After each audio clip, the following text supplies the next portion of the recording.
سوال کون سے کپڑے سے منہ صاف کرنے سے انسان پر قربت آتی ہے؟ جواب قمیص کے کپڑے سے۔ سوال قرآن پاک کی کون سی سورت ایک مکمل دعا ہے؟ جواب سورۃ الفاتحہ۔ سوال عورتوں کے کس قسم کے بالوں پر سخت ترین جادو کیا جاتا ہے؟ جواب دنیا کا مضبوط ترین جادو جڑ سے نکلے بالوں سے کیا جاتا ہے۔ سوال آٹا گوندتے وقت کیا پڑھنے سے رزق میں برکت ہوتی ہے؟ جواب آٹا گوندتے وقت بسم اللہ پڑھنے سے رزق میں برکت ہوتی ہے۔ سوال خانہ کعبہ پر غلاف چڑھانے کے لیے کتنا کپڑا درکار ہوتا ہے؟ جواب 1000 گز۔ سوال حضرت عمر فاروق رضی اللہ تعالیٰ عنہ کی شہادت کے وقت کیا کر رہے تھے؟ جواب نماز فجر کی امامت۔ سوال جب شوہر پریشانی کی حالت میں گھر آئے تو بیوی کو کون سا عمل کرنے سے جہاد کا ثواب ملتا ہے؟ جواب شوہر کو تسلی دینا۔ سوال کیا آپ جانتے ہیں کہ سب سے پہلے سر کے بال کس نے منڈوائے؟ جواب حضرت آدم علیہ السلام نے۔ سوال کس عورت کی نماز قبول نہیں ہوتی؟ جواب جس کا شوہر ناراض ہو۔ سوال سب سے پہلے عاشورہ کو روزہ کس نے رکھا تھا؟ جواب حضرت موسیٰ علیہ السلام نے۔ سوال حالت حیض میں جمع کرنا کیسا ہے؟ جواب حالت حیض میں جمع کرنا ناجائز اور حرام ہے، اگر ایسا ہو جائے تو استغفار کریں، صدقہ دیں۔ سوال کیا آپ جانتے ہیں سب سے پہلے صابن کس نے ایجاد کیا؟ جواب حضرت سلیمان علیہ السلام نے۔ سوال جو عورت اپنے بچے کے رونے کی وجہ سے سو نہ سکے اس کو کتنے غلام آزاد کرنے کا ثواب ملتا ہے؟ جواب 70 غلام۔ سوال جو مسلمان نکاح کرنے کی طاقت نہ رکھتا اسے کیا کرنا چاہیے؟ جواب روزہ رکھنا چاہیے۔ سوال امام کے کھڑے ہونے کے لیے محراب کس نے ایجاد کیا؟ جواب حضرت عمر بن عبدالعزیز۔ سوال مٹی کھانے کے بارے میں کیا حکم ہے؟ جواب مٹی خود کوئی حرام چیز نہیں ہے، لیکن اس کا کھانا انسانی صحت کے لیے نقصان دہ ہوتا ہے۔ سوال آپ جانتے ہیں سب سے پہلے گندم کی کاشت کس نے کی تھی؟ جواب حضرت آدم علیہ السلام نے۔ سوال کیا آپ جانتے ہیں سب سے پہلے چمڑے کا جوتا کس نے بنایا؟ جواب حضرت نوح علیہ السلام نے۔ سوال بارش برسانے اور روکنے کا انچارج کون سا فرشتہ ہے؟ جواب حضرت میکائیل علیہ السلام۔ سوال مسجد حرام میں نماز پڑھنے کا ثواب کتنی نمازوں کے برابر ہے؟ جواب 1,00,000۔ سوال کیا آپ جانتے ہیں سب سے پہلے کاغذ کس نے تیار کیا تھا؟ جواب حضرت یوسف علیہ السلام نے۔ سوال وہ کون سے صحابی ہیں جن سے فرشتے حیا کرتے تھے؟ جواب حضرت عثمان غنی رضی اللہ تعالیٰ عنہ سے فرشتے حیا کرتے تھے۔ سوال اللہ تعالیٰ نے کن 2 چیزوں پر غمگین ہونے سے منع فرمایا ہے؟ جواب تکلیف آنے پر اور جو کچھ ہاتھ سے چھوٹ گیا۔ سوال قیامت کے دن سب سے پہلے لوگوں کے درمیان کس چیز کا فیصلہ ہوگا؟ جواب خون کا۔ سوال کیا آپ جانتے ہیں سب سے پہلے جمعہ کس نے قائم کیا تھا؟ جواب حضرت اسد بن زرارہ۔ سوال حضرت یوسف علیہ السلام کتنے سال تک قید میں رہے تھے؟ جواب 9 سال۔ سوال قرآن پاک کی کون سی سورت اللہ تعالیٰ سے لڑتی رہتی ہے؟ جواب قرآن پاک کی واحد لاڈلی سورت جو اللہ پاک سے لڑتی ہے وہ سورۃ الملک ہے۔ رسول صلی اللہ علیہ وآلہ وسلم نے فرمایا قرآن مجید میں 30 آیت کی ایک سورت ہے جو اپنے پڑھنے والوں کے لیے اس وقت تک اللہ تعالیٰ سے جھگڑا کرتی رہے گی جب تک اس شخص کو بخش نہ دیا جائے، اور اس سورت کا نام سورۃ الملک ہے۔ سوال اللہ تعالیٰ کس عورت پر لعنت بھیجتے ہیں؟ جواب شوہر کی نافرمان۔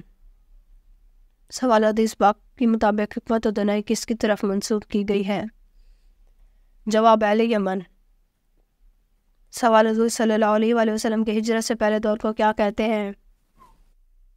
جواب مکی دور۔ سوال ہلال جانور کے سیری پائے چمڑے کے ساتھ کھانا کیسا ہے؟ جواب ہلال جانور کے ممنوع اجزاء کے علاوہ دیگر اجزاء کا کھانا شرعاً جائز ہے، لہذا ذبح کیا گیا ہلال جانور کو سری پائے اور کھانا شرعاً جائز ہے، اس میں کوئی ممانعت والی بات نہیں۔ سوال قیامت کے وجود کی کیا نوعیت ہے؟ جواب یقینی ہے۔ سوال جو عورت شوہر کے کہنے کے بغیر بھی پاؤں دباتی ہے اسے کتنے تولے سونے کا صدقے کا ثواب ملتا ہے؟ جواب 70 تولے۔ سوال حاسدین کے اثر سے بچنے کے لیے کس سورت کا ورد کرنا چاہیے؟ جواب سورۃ الفلق۔ سوال: کیا میت کو قبر سے نکالنا جائز ہے؟ جواب: میت کو دفن کرنے کے بعد اسے کسی ضرورت کی وجہ سے نکالا جا سکتا ہے، لیکن اہل علم کا خیال ہے کہ اگر میت کو غسل یا جنازہ کے بغیر دفن کیا گیا ہے تو اس کا غسل دینے اور جنازہ پڑھنے کے لیے قبر سے نکالا جا سکتا ہے۔ سوال: جس کو نظر بد لگی ہو اس کو کون سے 2 خواب آتے ہیں؟ جواب: اپنے آپ کو اکثر خواب میں بلندی سے گرتے ہوئے دیکھنا، کیونکہ بلندی سے مراد عروج ہوتا ہے، یعنی اونچا مقام حاصل کرنا، لیکن گہرائی میں گرنا زوال مراد ہے۔ اس طرح نظر بد والوں کو خواب میں اکثر کوئی شخص گھورتا ہوا یا صرف آنکھیں گھورتی ہوئی نظر آتی ہے۔ اگر کسی کے ساتھ ایسا مسئلہ ہے تو وہ کثرت سے سورۃ الفلق، سورۃ الناس کی تلاوت کرے اور نظر بد کی دعاؤں کا اہتمام کرے۔ سوال: کس وقت حضرت ابراہیم علیہ السلام کو نارہ نمرود میں ڈالا گیا؟ اس وقت آپ کی عمر شریف کتنی تھی؟ سوال: حضرت ابراہیم علیہ السلام اس وقت 16 سال کے تھے اور بعض نے کہا 26 سال کے تھے۔ سوال: بتائیں موت کا منظر کس کی تحریر و ترتیب ہے؟ جواب: موت کا منظر خواجہ محمد اسلام کی تحریر ہے۔ سوال: کون سا درخت لگانے والے کو جنات مار ڈالتے ہیں؟ جواب: جنات کا بسیرا درختوں پر ہوتا ہے۔ درختوں میں جنات کا پسندیدہ درخت بیری کا درخت ہے۔ بعض لوگ گھبرا کر اپنے گھر میں بھی نہیں لگاتے۔ اکثر لوگوں کا کہنا ہے اگر گھر میں بیری کا درخت کو کاٹا جائے تو جنات ہمیں مار ڈالیں گے، لیکن ایسا بالکل بھی نہیں ہے، یہ بے بنیاد بات ہے۔ سوال: اہل قریش پر اللہ تعالیٰ کے انعامات کا کہاں ذکر کیا گیا ہے؟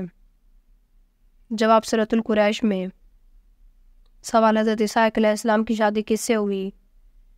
جواب: ربکہ سے۔ سوال: حضرت ابو ایوب انصاری رضی اللہ تعالیٰ عنہ کا مزار کہاں واقع ہے؟ جواب: استنبول میں۔ سوال: کن پیغمبر کے ہاتھ میں لوہا نرم ہو جاتا تھا؟ جواب: حضرت داؤد علیہ السلام۔ سوال: غصے کی حالت میں بیٹھنے سے بھی غصہ نہ جائے تو کیا کرنا چاہیے؟ جواب: رسول صلی اللہ علیہ وآلہ وسلم نے فرمایا جب تم میں سے کسی کو غصہ آئے تو وہ کھڑا ہو تو اس کو چاہیے بیٹھ جا کر، بیٹھنے سے غصہ چلا جائے تو ٹھیک ہے، ورنہ اس کو چاہیے کہ لیٹ جائے۔ سوال: وہ کون سا جانور ہے جس کا گوشت کھانا حلال ہے لیکن اس کا گوشت بیچنا حرام ہے؟ جواب: قربانی کا جانور۔ سوال: بتائیں اسلام میں کل کتنی نمازوں کو واجب قرار دیا گیا؟ سوال: 3 نمازوں کو، عیدین کی 2 نمازیں اور وتر کی نماز۔ سوال: اسلام میں اقتدار اعلیٰ کس کے پاس ہوتا ہے؟ جواب: اللہ تعالیٰ کے پاس۔ سوال: مکہ میں آباد یہود کے کتنے قبائل تھے؟ جواب: 3۔ سوال: سالن میں کون سا گرم مسالہ زیادہ استعمال کرنے سے موت واقع ہو سکتی ہے؟ جواب: جائفل، جسے انگلش میں نٹ کہتے ہیں۔ یہ مشہور مسالہ انڈونیشیا کے ایک مقامی درخت سے آتا ہے۔ اگر اسے زیادہ مقدار میں کھایا جائے تو اس کے بعد برے اثرات ہو سکتے ہیں، مثلا متلی درد، سانس پھولنا اور دورے پڑنا، اس سے موت بھی واقع ہو سکتی ہے۔ سوال: کفر اور شرک کے بعد کون سا گناہ سب سے بڑا ہے؟ جواب: بدعت۔ سوال: بیوہ عورت اگر عدت ختم ہونے کے بعد مرحوم شوہر کی قبر پر نہ جائے تو کیا ہوتا ہے؟ جواب: قبروں پر جانے یا نہ جانے کے متعلق حضور صلی اللہ علیہ وآلہ وسلم کا فرمان واضح ہے۔ آپ صلی اللہ علیہ وآلہ وسلم نے فرمایا میں نے پہلے تمہیں قبروں کی زیارت سے منع کیا تھا، اب حکم دیتا ہوں کہ تم قبروں کی زیارت کیا کرو، کیونکہ یہ موت کی یاد دلاتی ہے۔ یہ حکم صرف مردوں کے لیے ہے، عورتوں کے لیے نہیں ہے۔ عورتوں کا قبروں پر زیارت کرنے کے لیے جانا منع ہے۔ رسول پاک صلی اللہ علیہ وآلہ وسلم کے روضہ پاک کے علاوہ دیگر مزارات پر عورت کو جانے کی اجازت نہیں۔ سوال: ترتیب نزول کے اعتبار سے سورۃ الفاتحہ کا نمبر کون سا ہے؟ جواب: 5واں نمبر ہے۔ اگر آپ کو ہماری ویڈیو اچھی لگی ہو تو ہماری ویڈیو کو لائک کریں، ہمارے چینل کو سبسکرائب کریں۔ آپ کا بہت شکریہ۔ اگر آپ کو کسی اسلامک سوال کے بارے میں جاننا ہے تو آپ کمنٹ کر کے پوچھ سکتے ہیں، میں آپ کو اس کا جواب ضرور دوں گی۔ آپ سب پر سلامتی ہو۔